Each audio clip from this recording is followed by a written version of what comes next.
Press the bell icon on the YouTube app and never miss. Hi everyone, मैं आप सभी का आपके ही यूट्यूब चैनल सेमिनरी क्लासेस पे स्वागत करता हूं। तो पिछले वीडियो में हम लोगों ने क्या पढ़ा था? जर्मनी का यूनिफिकेशन। और अभी हम लोग पढ़ने वाले हैं यूनिफिकेशन ऑफ इटली। यूनिफिकेशन किसे कहते हैं और उसका क्या फ़ायदा है, मैंने ऑलरेडी ही पिछले वीडियो में बता दिया है। अगर आपने जर्मनी का यूनिफिकेशन की वीडियो नहीं देखी है तो मैं आई बटन में उसका लिंक दे दूंगा, आप उस पर क्लिक करके उसे ज़रूर देख लीजिएगा। तब आप इसे देखेंगे तो आपको ज़्यादा आसानी से समझ में आएगा। तो आइए शुरू करते हैं। इटली जो था वो 7 स्टेट में बटा हुआ था। इटली कितने स्टेट में बटा हुआ था? 7 स्टेट में। और ये कब की कहानी है? ये ऑलमोस्ट 19वीं सेंचुरी के मिड की कहानी है। 19वीं सेंचुरी के मिड में इटली जो 7 स्टेट में बटा हुआ था, उसमें केवल एक ही ऐसा स्टेट था जो कि इटालियन राजाओं के द्वारा राज किया जा रहा था। हैरानी वाली बात यह कि इसमें जितना भी जगह था वो सब का सब विदेशी लोगों के कब्जे में था। सिर्फ एक ही जगह था जो सार्डिनिया पिडमॉन्ट इटालियन किंग के कब्जे में था। तो आपने जर्मनी की यूनिफिकेशन की कहानी सुनी होगी, तो आपने वहाँ देखा कि वहाँ रशिया था और ऑस्ट्रिया था, उन दोनों के बीच में स्ट्रगल चल रहा था कि कौन यूनिफाई करेगा तो राजा कौन बनेगा। यहाँ पे तो ये मसला है ही नहीं, क्योंकि यहाँ पे एक ही राजा ही है, सार्डिनिया पिडमॉन्ट। तो अब जो है सार्डिनिया पिडमॉन्ट का ही जो राजा होगा वही यूनिफाई करने का काम करेगा। तो आइए समझ लेते हैं इटली का थोड़ा सा स्ट्रक्चर, देख लेते हैं कि इटली किस तरह से डिवाइड था अलग अलग एरियाज में और कौन वहां पे रूल कर रहा था। चलिए आइए समझते हैं। इटली का जो नॉर्दर्न पार्ट था वो ऑस्ट्रिया के कब्जे में था। इटली का जो नॉर्दर्न पार्ट था किसके कब्जे में था? ऑस्ट्रिया के कब्जे में था। सेंटर वाला पार्ट जो था पोप लोगों के कब्जे में था। साउथ वाला पार्ट था स्पेनिश लोगों के कब्जे में। फिर से मैं बता देता हूँ, नॉर्दर्न पार्ट ऑस्ट्रिया के कब्जे में, सेंटर वाला पार्ट पोप के कब्जे में, सदर्न पार्ट स्पेनिश के कब्जे में। और यहाँ पर थोड़ा सा हिस्सा था जो सार्डिनिया कहलाता था। तो सार्डिनिया पूरा नाम है इसका सार्डिनिया पिडमॉन्ट। तो इसको याद करने के लिए एक तरीका हो सकता है, सर्दी में पेड़ा मत खाओ। सर्दी में पेड़ा मत खाओ। ऐसे आप पेड़ा खा सकते हो सर्दी में और मुझे भी खिला देना। अब मैं बार बार सार्डिनिया पिडमॉन्ट ना बोलकर सार्डिनिया बोलूंगा। आई होप कि आपको समझ में आएगा सार्डिनिया किसको मैं रेफर कर रहा हूं। तो नॉर्थ का एरिया ऑस्ट्रिया के अंदर में, सेंटर वाला पोप के अंदर में, साउथ के स्पेनिश किंगडम के अंदर में। तो आइए इसे याद करते हैं। देखिए सबसे ऊपर से नॉर्थ से हम लोग आ रहे हैं। नॉर्थ का जो पार्ट है वो शुरू में हम लोग ऊपर से ले रहे हैं। तो बताइए ABCD में शुरुआत किससे होती है? ए से। तो ये नॉर्दर्न पार्ट ऑस्ट्रिया के अंदर में आया, तो उसको आप कैसे याद करेंगे कि फिर नॉर्दर्न पार्ट शुरू से हम लोग देख रहे हैं तो वो ए से शुरू होगा। तो ए से कौन सा जगह है? ऑस्ट्रिया। ठीक है। फिर जो सेंटर की बात करें तो सेंटर जानते हैं क्रिश्चियनिटी की, स्पेशली जो कैथोलिसिज्म है, जो कैथोलिक्स लोग हैं वो पोप को अपने धर्म के एक तरह से सेंटर मानते हैं। तो इटली का जो सेंटर है वो किसके कब्जे में था? पोप लोगों के कब्जे में। इसलिए इस सारे स्टेट्स को हम लोग पापल स्टेट्स भी कहते थे। वैसा स्टेट जो पोप लोगों के कब्जे में था उसे हम क्या कहते थे? Papal state.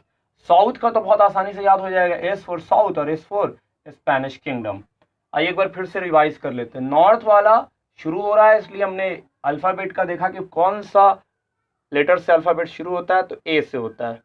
तो ऑस्ट्रिया यानी ऑस्ट्रियन अंपायर के कब्जे में नॉर्थ वाला एरिया है। सेंटर जो है क्रिश्चियनिटी का जो सेंटर होता है पोप लोग उनके कब्जे में है। और वैसे स्टेट जो पोप के कब्जे में होते हैं उन्हें हम लोग कहते हैं क्या? Papal states. पापड़ नहीं, पापल स्टेट्स। साउथ वाला स्पेनिश किंगडम के अंदर में है। यहां तक आपको समझ में आ रही बात? अब देखिए कि कैसे कैसे इसको यूनिफाई करने की कहानी शुरू होगी। एक तो बहुत ही सिंपल तरीके से मैं बता देता हूं, मैं बहुत ही सिंपल तरीके से आपको बताऊंगा, आप सिर्फ ध्यान से सुनिएगा, आपको सब समझ में आ जाएगा। तो देखिए नॉर्थ वाला जो एरिया है वो ऑस्ट्रियन अंपायर के कब्जे में है। तो इसमें कुछ शख्सियत पर्सनालिटीज के बारे में सुन लेते हैं। एक है JCP मैज़नी, एक है कावोर और एक और है गैरिबाल्डी। तो गैरिबाल्डी की चर्चा अभी हम लोग आगे करेंगे। तो JCP मैज़नी कौन है? ये मैज़नी जो है इसको आप कह सकते हैं कि ये इटली के यूनिफिकेशन का हार्ट माना जाता है। इस बंदे ने बहुत प्रयास किया था यूनिफाई करने के लिए। देखिए मैंने क्या लिखा, ट्राई टू यूनिफाई इटली। इसने सेक्रेट सोसाइटी वगैरह बनाई थी, आपको मैं पहले ही बता चुका हूँ कि ये एक रिवॉल्यूशनरी था और इसने सेक्रेट सोसाइटीज बनाई थी। जैसे आजकल के दौर में बच्चे लोग व्हाट्सएप ग्रुप बना लेते हैं, वो भी आज के दौर की सेक्रेट सोसाइटी से कम नहीं है। इंस्टाग्राम ग्रुप वो सेक्रेट सोसाइटी से किसी हद तक कम नहीं है। तो सेक्रेट सोसाइटी बनाई यंग इटली नाम की। एक और बनाई थी उसने, उसका आप आंसर कमेंट सेक्शन में लिखिएगा। मैजनी ने 2 सेक्रेट सोसाइटी बनाई थी, एक का नाम यंग इटली और एक और क्या नाम होता वो आप कमेंट सेक्शन में लिखिएगा मुझे। ये मैजनी ने प्रयास जरूर किया कि वो इटली को यूनिफाई कर दे, लेकिन उसने जो भी रिवॉल्यूशन किया वो सक्सेसफुल नहीं हुआ और उसको फाइनली वहां से कह लीजिए कि एग्जाइल कर दिया गया, देश से उसको भगा दिया गया, निर्वासित कर दिया गया। वो सक्सेसफुल नहीं हुआ। जैसे कि आपको मैंने बताया था कि फ्रैंकफर्ट पार्लियामेंट बनाया गया था जर्मनी में, उन लोगों ने प्रयास किया था but they could not get success. तो ये मैजनी का जो प्रयास रहा वो काफी हद तक सक्सेसफुल नहीं हुआ। अब सारी जिम्मेदारी आ जाती है काबोर के कंधों पे। काबोर कौन रहता है? काबोर जो है सार्डिनिया का जो राजा है, सार्डिनिया का राजा है, उसका नाम है Victor Emmanuel. Victor Emmanuel two, क्या नाम है यहाँ के राजा का? Victor Emmanuel two. Victor Emmanuel two ने अपना एक सीएम अपॉइंट किया, चीफ मिनिस्टर अपॉइंट किया, उसका नाम था कॉन्ट काबोर। क्या नाम था? Count Cavour. तो इस काबोर ने क्या किया कि इसी ने दिमाग लगाया कि नॉर्दर्न जो एरिया है जो ऑस्ट्रियन एम्पायर के अंदर में आता है, इसको इसने फ्रांस की मदद के साथ मिला लिया। बहुत ही ब्रिलियंट डिप्लोमेट था ये, बहुत ही ब्रिलियंट तरीके से राजनीति करना इसको आता था। इसने फ्रांस की मदद से ऑस्ट्रियन एम्पायर पे अटैक किया और फाइनली इसको कब्जा कर लिया, यानी नॉर्थ का एरिया इटली में मिला दिया। अब बच गया क्या? साउथ वाला और सेंटर वाला। नॉर्थ का तो मिला लिया गया, कौन मिलाया? काबोर। किसकी मदद से? फ्रांस की मदद से। फिर साउथ का एरिया कैसे मिलाया जाएगा? तो जो साउथ का एरिया है वो है स्पेनिश किंगडम। अब मामला ये है कि साउथ में काबोर खुद नहीं जा सकता क्योंकि उसने फ्रांस की मदद से यहाँ ऑस्ट्रिया को मिला, यानी फ्रांस से उसकी दोस्ती है। साउथ के एरिया में जो स्पेनिश किंगडम है वो बर्बन डायनेस्टी है। बर्बन डायनेस्टी आपको साउंड सिमिलर लग रहा होगा, आपने पहले सुना है। जी हाँ, फ्रांस वाले जो डायनेस्टी थी उसको बर्बन डायनेस्टी कहते थे। तो उन्हीं के रिश्तेदार लोग थे यहाँ पे स्पेन में। तो स्पेनिश किंगडम भी जो थी बर्बन डायनेस्टी वाली थी। तो अब यहाँ पे काबोर डायरेक्ट तो अटैक नहीं कर सकता था, फ्रांस से दुश्मनी क्यों मोल ले। तो उसने क्या किया कि गैरिबाल्डी को उकसाया। गैरिबाल्डी को कहा कि I will support your army, I will help you, you just go and capture the southern part of Italy from the Spanish kingdom. अब थोड़ा जानना जरूरी कि गैरिबाल्डी था कौन। गैरिबाल्डी का पूरा नाम था जेसीपी मैजनी, जैसे इसका पूरा नाम है उसी तरह इसका भी पूरा नाम था जेसीपी गैरिबाल्डी। जेसीपी गैरिबाल्डी जो था मैजनी का बहुत बड़ा फॉलोअर था, मैजनी का बहुत बड़ा फॉलोअर था। इसने मैजनी के साथ रिवॉल्यूशन करने की कोशिश की थी लेकिन ये सक्सेसफुल नहीं हुआ था, तो इसको एग्जाइल कर दिया गया था साउथ अमेरिका में। इसको कहाँ एग्जाइल करके भगा दिया गया था? इसको साउथ अमेरिका में भेज दिया गया था। ये वहां जाके गुरिल्ला वारफेयर टेक्निक सीखता है। गुरिल्ला वारफेयर टेक्निक का क्या मतलब होता है? गुरिल्ला वारफेयर का टेक्निक का ये मतलब नहीं होता है कि आप गुरिल्ला का ड्रेस पहन के लड़ने के लिए चले आए या फिर गुरिल्लों को साथ लेके चले आए। गुरिल्ला वारफेयर टेक्निक का मतलब कि जब आप छापा मार युद्ध करें, जब आप कम संख्या में हो और एक तरह से छिप के अटैक करें और फिर आप वहां से चले जाएं जब अगला आदमी अलर्ट नहीं है, अगली फौज अलर्ट नहीं है। तो खैर वो साउथ अमेरिका में जाके रहते हैं और वहां से काफी कुछ सीखता है वो। अब यहाँ पे काबोर ने इसको इनवाइट किया, कम एंड कैप्चर दिस। तो गैरिबाल्डी आता है और अपने साथ काफी लोगों को जोड़ लेता है, ऑलमोस्ट 30,000 लोगों को जोड़ लेता है। और इसकी आर्मी को रेड आर्मी भी कहते हैं, सॉरी इसकी आर्मी को रेड शर्ट्स भी कहते हैं, रेड शर्ट्स भी कहते हैं। ये लोग मिलके आते हैं और यहाँ पे स्पेन का जो एरिया है वो छीन लेते हैं। आप कह सकते हैं कि गैरिबाल्डी जो है वो इटली का सुभाष चंद्र बोस है। वो जैसे सुभाष चंद्र बोस हमारे लिए इंडिया के बाहर जाते हैं और वहाँ बहुत सारे लोगों के हेल्प लेते हैं जो ब्रिटिश के मुखालिफ लोग होते हैं, ब्रिटेन के विरोधी लोग होते हैं, और उनकी मदद से वो भारत पे आक्रमण करके भारत को अंग्रेज़ों से आज़ादी दिलाने का प्रयास करते हैं। ठीक मिलता जुलता काम गैरिबाल्डी भी करता है। गैरिबाल्डी 30,000 फौज लेके आता है, इसकी फौज को हम लोग रेड शर्ट कहते हैं, और वहां से वो आता है स्पेन पे अटैक कर देता है। बहुत सारे किसान जो थे सदर्न पार्ट में, उन्होंने भी गैरिबाल्डी को सपोर्ट दिया। अरे बहुत सारे किसान की तो क्या बात की जाए, बहुत सारे जो कॉमन मास थे वो बहुत ज्यादा कम पढ़े लिखे थे, इलिटरेट थे, उनको मालूम भी नहीं था कि ये लड़ाई क्यों चली। तो उनको कहा गया कि ला इटालिया बनाना, हम लोग को एक इटालिया बनाना है। तो उनको लग रहा था कि अच्छा विक्टर एमेन्युअल की बीवी का नाम इटालिया होगा और उसको यहाँ का राजा जो है किडनैप कर लिया, तो उसकी बीवी को हमको छुड़ाना, मतलब बीवी को छुड़ाना बहुत ज़रूरी काम है ये।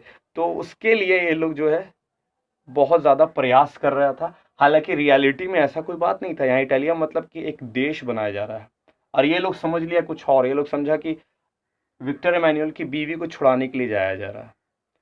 बिना समझे बूझे ये लोग जोश में जाके, सिर्फ राजा से इनकी भी बनती नहीं थी तो इसके खिलाफ ये लोग लड़ने लगा। तो फाइनली गैरिबाल्डी इसमें सक्सेसफुल हो जाता है और सदर्न पार्ट भी जो है वो इटली में मिल गया। तो यहां तक तो आपको समझ में आ गया, नॉर्थ वाला पार्ट मिल गया 1859 में लड़ाई के बाद, सदर्न वाला 1860 में मिल गया। अब बच गया सेंटर वाला पार्ट। सेंटर वाला पार्ट कैसे मिलेगा? सेंटर वाला पार्ट किसके अंदर में आता है जी? पोप लोगों के अंदर में आता है, पापल स्टेट्स के अंदर में आता है। तो ये सेंटर वाला जो पार्ट है, सेंटर वाला जो पार्ट है, आइए समझते हैं उसके बारे में कुछ बात। ये जो सेंटर वाला आपका पार्ट है ये पोप के अंदर में है, और इन लोगों को प्रोटेक्शन देती है फ्रांस की आर्मी। कहाँ की आर्मी? फ्रांस की आर्मी प्रोटेक्शन देती है, यानी फ्रेंच आर्मी इनको प्रोटेक्शन देती है। अब होता यह है कि फ्रेंच आर्मी इनको प्रोटेक्शन दे रही है, तो ऑस्ट्रिया तो डायरेक्ट इस पर अटैक वगैरह करने वाला है नहीं, सॉरी विक्टर एमेन्युअल तो डायरेक्ट इस पर अटैक नहीं करेगा। अब क्या किया जाए, क्या किया जाए?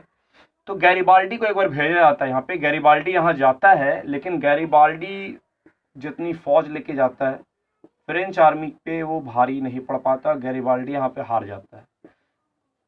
गैरिबाल्डी ने बहुत प्रयास किया 1867 में, लेकिन वो कामयाब नहीं हुआ। फाइनली ये होता है कि फ्रांस की लड़ाई हो जाती है प्रशिया से। आपने पिछले जर्मन यूनिफिकेशन में ये जरूर पढ़ा होगा। तो फ्रांस की जब लड़ाई हो गई प्रशिया से, तो काफी आर्मी फ्रांस ने यहाँ से बुला ली, पोप वाले एरिया से। पोल वाले एरिया से इसने अपनी आर्मी बुला ली। अब जब आर्मी बुला ली तो एरिया हो गया खाली। अब एरिया जब हो गया खाली तो इस पे विक्टर एमेन्युअल ने अपनी फौज भेजी और इसको क्या कर लिया? ऑक्युपाई कर लिया। तो इस तरह से इटली का पूरा यूनिफिकेशन का प्रोसेस जो है कंप्लीट हुआ। यहाँ तक आपको समझ में आ गया होगा। आई होप कि यहाँ पर आपको कोई डॉट नहीं हुआ होगा कि कैसे नॉर्दर्न पार्ट जो ऑस्ट्रिया के कब्जे में था उसको काबूर ने मिला लिया। सदर्न पार्ट जो स्पेनिश लोगों के कब्जे में था, यहाँ पे डायरेक्ट काबूर नहीं जा सकता था क्योंकि फ्रांस से उसकी दोस्ती थी। तो गैरिबाल्डी को उसने भेजा, गैरिबाल्डी ने साउथ का एरिया मिला लिया। और जो सेंटर वाला एरिया जो पोप का था, यहाँ गैरिबाल्डी ने प्रयास जरूर किया but he could not be successful. तो लास्ट में फ्रांस की आर्मी यहाँ से चली गई रशिया के पास, रशिया के खिलाफ लड़ने के लिए। तो जगह खाली हुआ, विक्टर एमेन्युअल ने यहाँ फौज भेज के इसको कब्जा कर लिया। और इटली का जो राजा, जो सार्डिनिया का राजा था विक्टर एमेन्युअल II, यही बन गया। और इस तरह से फाइनली जो इटली है पूरी तरह से यूनिफाई हो गया। तो अब तक हम लोगों ने जो जो पढ़ा उसको एक बार रिवाइज कर लेते हैं। देखिए इटली जो है मिड 18 सेंचुरी में, 19 सेंचुरी में इटली, आसपास हम लोगों के मोहल्ले में, मतलब बिहार में ऐसे कई लोग हैं जो इडली हम लोग खाते हैं, इडली डोसा, उसको भी इटली कहते हैं। हालांकि वो इटली नहीं है, वो इडली है। इटली को हम लोग खा नहीं सकते हैं, वो इतना भी छोटा नहीं कि हम लोग उसको खा लें। तो इटली एक देश है आपका यूरोप का। तो वो एक ज़माने में स्पेशली 19 सेंचुरी के मिड में 7 पार्ट में बटा हुआ था। उसमें केवल एक पार्ट ऐसा था जो वहाँ के राजा के द्वारा कब्जा किया गया था, बाकी सब अलग अलग थे। तो उसमें हम लोगों ने बात किया कि नॉर्थ का राजा ऑस्ट्रियन लोग थे, सेंटर में क्रिश्चियन पोप लोग थे, साउथ में स्पेनिश लोग थे। इसका ट्रिक भी मैंने बताया कि नॉर्थ में शुरू से नॉर्थ से कर रहे हैं तो अल्फ़ाबेट का पहला लेटर ए आता, तो ऑस्ट्रियन अंपायर के कब्जे में था ये। सेंटर पे जो क्रिश्चियनिटी के सेंटर में होते हैं पोप, उनके अंदर में था। एस फॉर साउथ और एस फॉर स्पेनिश किंगडम के अंदर में था। तो कावोर ने बहुत ही ज़बरदस्त टेक्निक से फ्रांस का हेल्प लिया, फ्रांस को एक वार में सपोर्ट किया जिसे हम लोग क्रीमिया वार कहते हैं। तो उसकी वजह से फ्रांस जो है इनका काफ़ी हद तक समर्थक बन गया और कहा कि ठीक है, now I will support you. तो फ्रांस के हेल्प से इन्होंने ऑस्ट्रियन अंपायर को हरा दिया और फिर साउथ वाला एरिया को गैरिबाल्डी के द्वारा मिला लिया गया, और बाकी जो बचा सेंटर वाला एरिया, इसको तो गैरिबाल्डी को भेजा गया मिलाने के लिए, लेकिन गैरिबाल्डी नहीं मिला पाया इसको। तो फाइनली क्या हुआ कि पोप का जो एरिया था जहां फ्रांस की आर्मी का कब्जा था, वो लोग लड़ाई लड़ने चले गए, तो उस टाइम का फायदा उठा के इस एरिया को फाइनली कब्जा कर लिया गया। तो गैरिबाल्डी को सोर्ड ऑफ यूनिफिकेशन कहते हैं, काबोर को ब्रेन ऑफ यूनिफिकेशन कहते हैं, और मैजनी को heart of unification of Italy कहते हैं। आई होप कि बहुत आसानी से आपको ये क्लियर तरीके से समझ में आ गया होगा। इसको आप एक बार 2 बार वीडियो देख लीजिएगा, तो अब आप पूरी तरह से एग्ज़ाम में लिखने लायक और किताब को पढ़ने के बाद उसको समझने लायक बन जाइएगा। Thank you, have a nice day. अगले वीडियो में हम लोग लेकर आने वाले हैं यूनिफिकेशन ऑफ ब्रिटेन, यानी ब्रिटेन की कहानी लेकर मैं आपके सामने प्रस्तुत